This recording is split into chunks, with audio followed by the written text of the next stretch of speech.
Cool. All right, you guys, what is up? It's your girl, Cheth, and today we're diving headfirst, no helmet, into the world of rocks, but not just like driveway gravel, okay? We're talking fancy, shiny, may or may not have superpowers rocks. So yeah, welcome to our guide on popular crystals and their benefits. I raided a store that smelled like incense and good intentions, and now my desk looks like a dragon's sneeze, but make it aesthetic. I've got my dogs here, probably judging me, maybe trying to eat the crystals. We'll see how this goes. Kermit's already eyeing that sparkly purple one. Classic Kermit.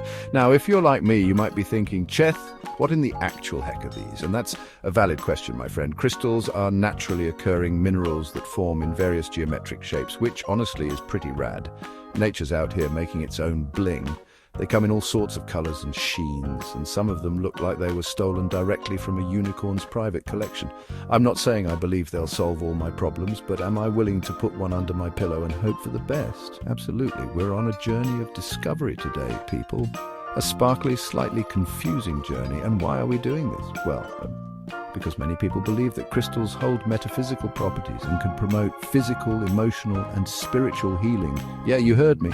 Healing from a rock. It's a whole vibe. Some folks swear by them for everything from stress to finding true love, which, sign me up for less stress, please. So we're going to look at some of the popular ones, what they're supposed to do, and I'll probably try to balance them on my head or something. For science or content, you decide. Let's get crystalline. Is that a thing? It is now. Okay, first up on our magical mystery rock tour is amethyst. This one's usually purple, ranging from like a light lavender that's super pretty to a deep dark grape color that makes you feel like royalty, or at least like someone who owns a velvet robe. I've got a few pieces here and honestly they just look cool. If nothing else, they're a solid decorative choice. You can put this on your nightstand and instantly feel 10% fancier. It's the kind of crystal that says, I'm trying to be zen, but also I like sparkly things, which relatable. They say amethyst promotes calmness and clarity, and boy, oh boy, could I use a giant vat of both of those things. My brain is usually like a browser with 78 tabs open, and 3 of them are playing different songs. So the idea that this purple rock could, chill me out a bit, I'm intrigued. Maybe if I just hold it really tight when I'm about to rage quit a video game or respond to a passive-aggressive email, it'll absorb my chaotic energy. Or maybe I'll just have a really pretty rock in my hand. Either way, not a total loss, right? It's also supposed to help with sleep and stress relief. Now, sleep and I have a complicated relationship. It's like that friend you really want to hang out with, but they're always busy, or you are, or you just end up watching TikToks until 3 a.m. instead.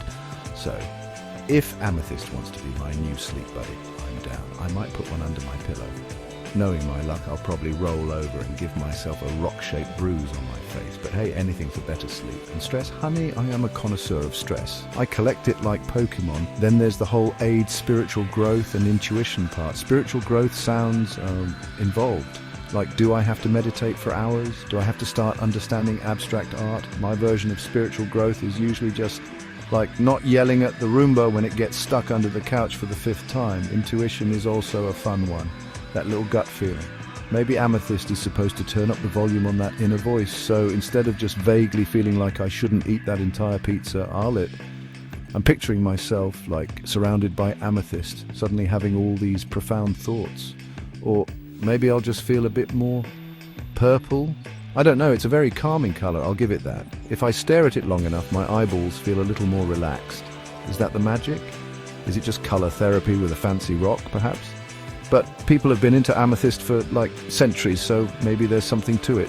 Ancient Greeks thought it prevented drunkenness, which is a bold claim for a rock. So the idea is you can keep it near you, meditate with it, or just have it in your space to soak up those good, calm, clear vibes. I could probably use one the size of my head, honestly. Or maybe I could make a little hat for Kermit out of amethyst. He'd look very regal and hopefully calmer, though he's already pretty chill. Unless there's a rogue crumb on the floor, then it's DEFCON 1. Maybe amethyst can help with his crumb-related anxieties. We're testing it out. For now, amethyst gets a tentative thumbs up for being pretty and having some chill aspirations.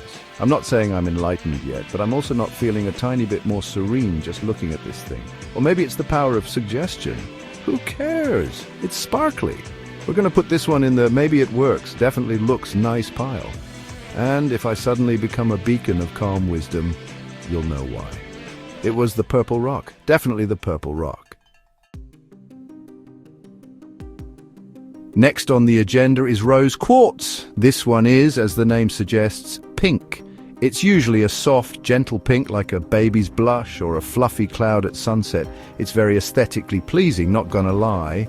It's the kind of crystal that makes you want to listen to love songs and maybe write some bad poetry. Or is that just me? Anyway, it's known as the Stone of Love, which is a pretty big claim to fame. We're talking all kinds of love, romantic love, self-love, love for your annoying chihuahua who eats your socks. So they say rose quartz encourages love and compassion. I'm all for more love in the world. And compassion, yes please. Especially compassion for myself when I decide to try a new recipe and nearly burn down the kitchen.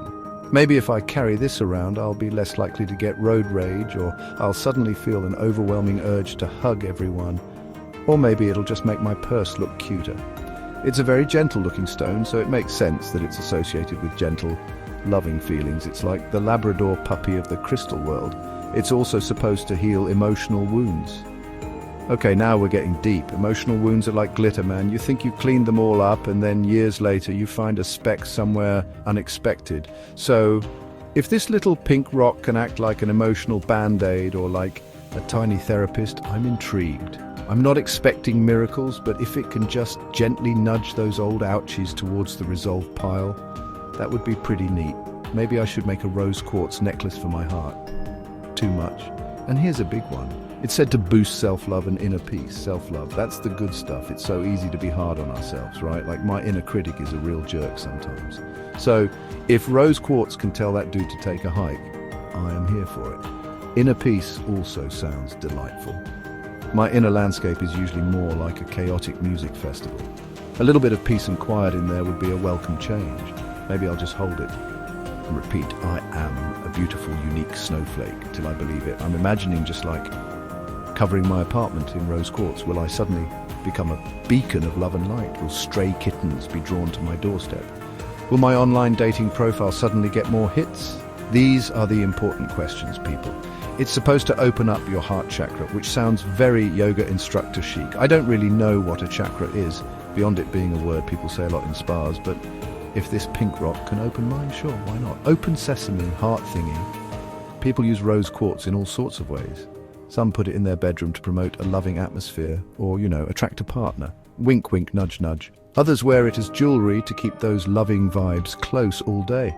I've even seen rose quartz facial rollers, which are supposed to be good for your skin and also infuse you with love. So you can be beautiful on the outside, feel loved on the inside. It's a win-win unless you drop it and it shatters your dreams and the roller. So, rose quartz, the lovey-dovey pink rock. It's undeniably pretty, and the idea of it bringing more love and peace into my life is definitely appealing. I'm not sure if it's going to magically make Prince Charming show up on a white horse, or, more realistically, a dude who remembers to take out the trash. But hey, a little boost in the self-love department is always a good thing. We'll add this to the makes me feel warm and fuzzy. Might also be a placebo, still cute though collection. Alright, moving on to clear quartz. This one is well clear, like see-through. Sometimes it has little wisps or inclusions inside, which are kind of cool, like tiny captured clouds. It's sort of the OG crystal, the one you see everywhere. It's like the vanilla ice cream of the crystal world, classic, versatile, goes with everything. But don't let its simplicity fool you, because this bad boy is apparently known as the Master Healer. That's a pretty hefty title. Master Healer sounds like a video game boss, so its main gig is to amplify energy and intention. This is interesting. It's like a megaphone for your thoughts and vibes. So if you're feeling super positive and focused, clear quartz is supposed to crank that up to 11, but like, what if I'm having a bad day? Does it amplify my grumpiness? Do I suddenly become a super grump? That's a risk I might have to take. The idea is you can program it with your intentions, like telling it, hey, help me focus on finishing this video, and it'll be like, roger that, amplifying focus. It's also said to enhance clarity and focus. Again, with the clarity, I'm sensing a theme here. Maybe crystals are just really into us being less confused all the time, which fair. I could use some help in the focus department. My attention span is approximately that of a goldfish who's had too much coffee. So if clear quartz can act like a little mental Ritalin, but, In rock form, that would be pretty sweet. Maybe I should stick one to my computer monitor or my forehead again. And that Master Healer nickname, that's because it's believed to be able to work on any condition. That's a bold statement. It's supposed to stimulate the immune system, balance out your entire body, and just generally be an all-around good guy for your well-being. It's like the Swiss Army knife of crystals. Got a headache? Clear quartz. Feeling stressed? Clear quartz. Spilled coffee on your favorite shirt? Okay, maybe not that, but you get the idea. It's the go-to rock for a lot of crystal enthusiasts. People use clear quartz for, like, everything. They meditate with it, put it in grids, which sounds very advanced and slightly intimidating, like crystal dungeons and dragons. Use it to cleanse other crystals, meta, or just keep it around to, master heal their general vicinity. I've seen giant clear quartz clusters that look like something out of Superman's Fortress of Solitude. They're undeniably impressive. I kind of want one just to feel powerful and clear. The amplifying quality is what really gets me. It's like if you pair it with other crystals, it supposedly makes those other crystals work even harder. So, if I put my clear quartz next to my amethyst, does my amethyst suddenly become like super amethyst, able to leap tall anxieties in a single bound? It's an interesting concept. It's like a little crystal hype man. You got this, rose quartz. Love harder, you can do it, citrine. Attract more shinies. I like that. So, clear quartz, the see-through wonder rock. Is it truly a master healer? I don't know, I'm not a master or a healer, but it's definitely a cool-looking crystal, and the idea of it amplifying good vibes and intentions is pretty appealing. It's like a blank slate that you can imbue with your own specific brand of woo-woo. We'll put this in the seems useful, potentially powerful, also looks good on a shelf category. I'm going to try programming one with the intention of finally folding my laundry. Wish me luck. Alright, next up is citrine. This one is usually yellow to orangey brown, kind of like solidified sunshine, or maybe a tiny piece of fossilized honey. It's a very cheerful looking stone. If crystals had personalities, citrine would be that super optimistic friend who's always annoyingly happy, but you can't help but like them anyway. Its main claim to fame is that it's the merchant stone or the success stone, supposedly attracting wealth and prosperity. Okay, citrine, you have my full attention. So, it attracts wealth and prosperity. Does that mean if I put it in my wallet, money will just magically appear? Because I've tried that with like a single dollar bill, hoping it would multiply, and it did not work. Spoiler alert, but maybe citrine is the key. Perhaps I need to build a tiny citrine throne for my debit card. Or maybe it's more about attracting opportunities that lead to wealth, which is slightly less magical, but probably more realistic. Still, a girl can dream of a money-multiplying rock, right? It's also said to boost confidence and motivation. These two things are like my personal unicorns, mythical, beautiful, and rarely seen in the wild, at least when it comes to, say, cleaning the bathroom. So if citrine can give me a little kick in the pants, motivation-wise, and make me feel like I can actually conquer my to-do list, then I'm all for it. Confidence is also key. Maybe if I hold citrine during a presentation, I'll suddenly feel like Beyoncé, or at least like someone who knows what they're talking about, and it encourages creativity. As someone who tries to make stuff for the internet, creativity is kind of important. Sometimes my brain feels like a barren wasteland where good ideas go to die. So, if citrine can act like a little creative muse, whispering brilliant concepts into my ear, or just making me feel less like a talentless hack, that would be amazing. Maybe I should just fill my office with citrine, turn it into a creativity cave, a very yellow, sparkly cave. Kermit would probably try to bury his toys in it. They say citrine doesn't hold or accumulate negative energy, but rather transmutes, dissipates, or grounds it. So it's like a self-cleaning oven, but for bad vibes. That's pretty cool. No need to cleanse your citrine, apparently, because it's just too darn positive to get bogged down by negativity. It's like negative energy, don't know her. I appreciate that low-maintenance attitude in a crystal. I have enough trouble remembering to water my plants, so I don't need needy rocks too. People often keep citrine in their cash register or wallet. See, I was onto something. Or in their workspace to attract success and abundance. I'm picturing little citrine chips sprinkled all over my keyboard. Will it make me type faster? Will it make my jokes funnier? Will it make brand deals magically appear in my inbox? Only time. And perhaps a significant investment in citrine. We'll tell.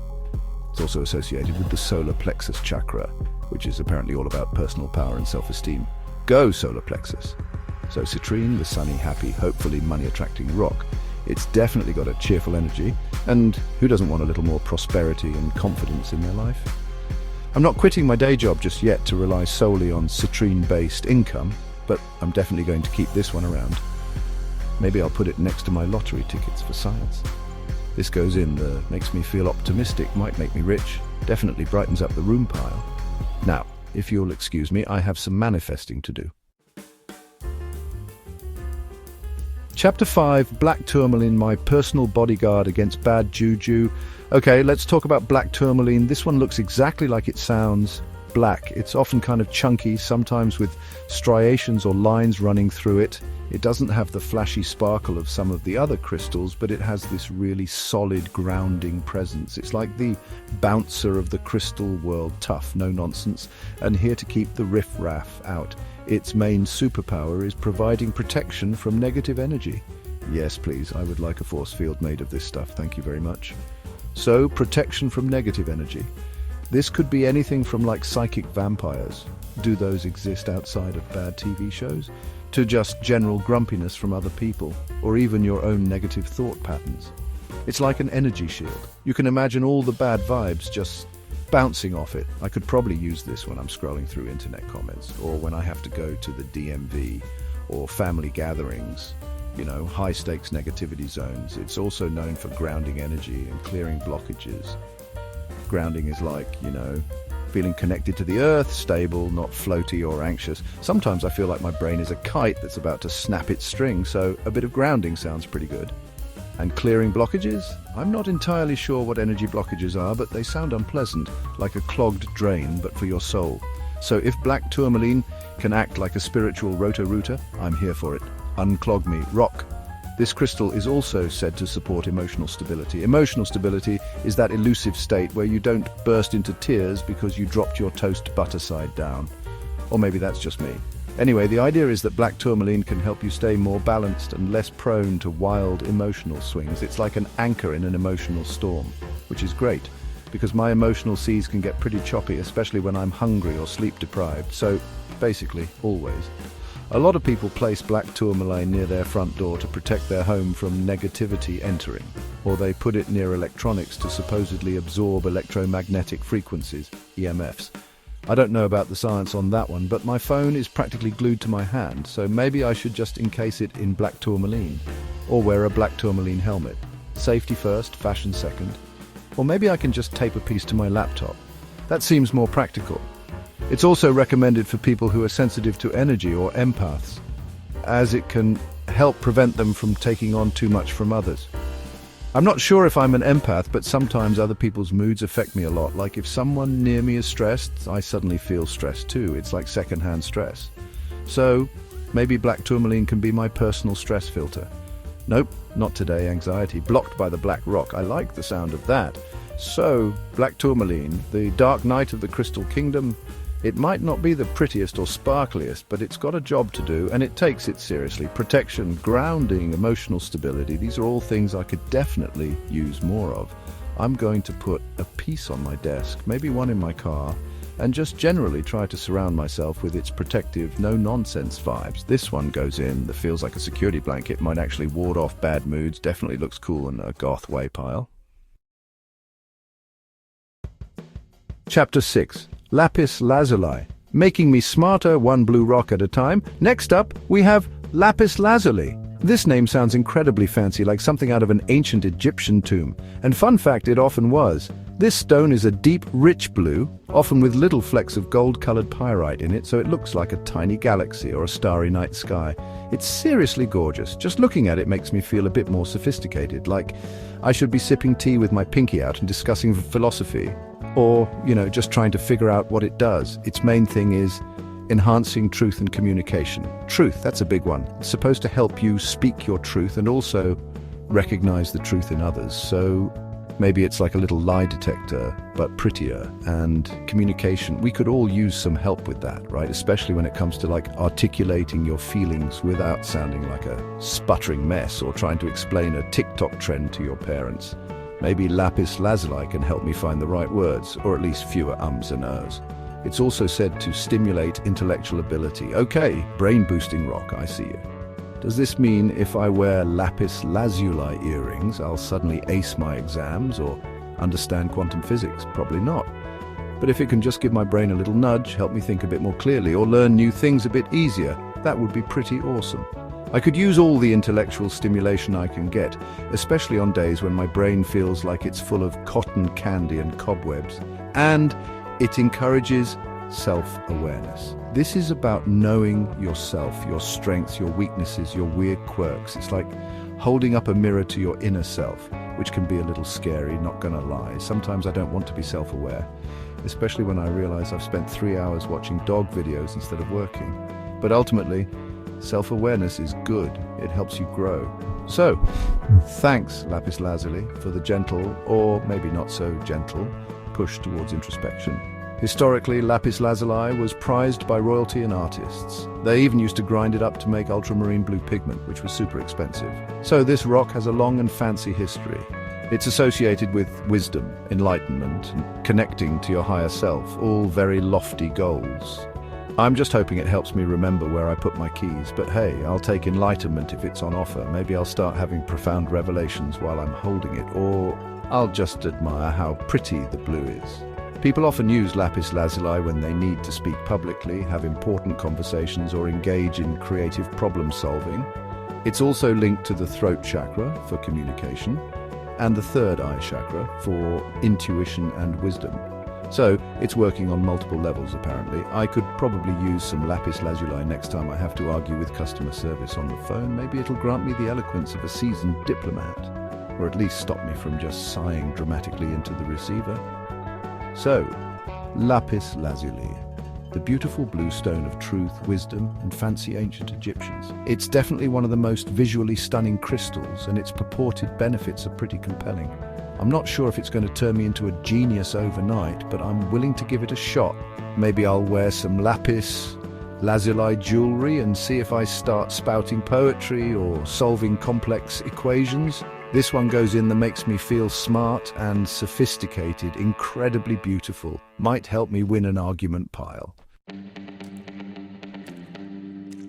Chapter 7. Selenite, the crystal that cleans other crystals, Meta. Last but not least on our sparkly rock adventure, we have selenite. This one is usually white or translucent, often with a fibrous, almost glowing quality. It can look like a piece of frozen moonlight or a unicorn's horn if unicorns were, into shedding their horns. It's named after Selene, the Greek goddess of the moon, which is pretty fitting given its ethereal appearance. It's a very soft stone, both physically, you can scratch it with a fingernail, and energetically it's said to have a very gentle high vibration. Its big claim to fame is that it cleanses energy and other crystals. Yes, you heard that right. It's a crystal that cleans crystals. How meta is that? It's like having a Roomba for your rock collection. So all those other crystals we've been talking about that are supposedly absorbing negative energy or working hard on our behalf, selenite is like their personal spa day. You can just place your other crystals on or near a piece of selenite and it's said to clear them out and recharge them. That's pretty handy. It also promotes peace and purity. This makes sense given its white, luminous appearance. It's like the visual embodiment of serenity.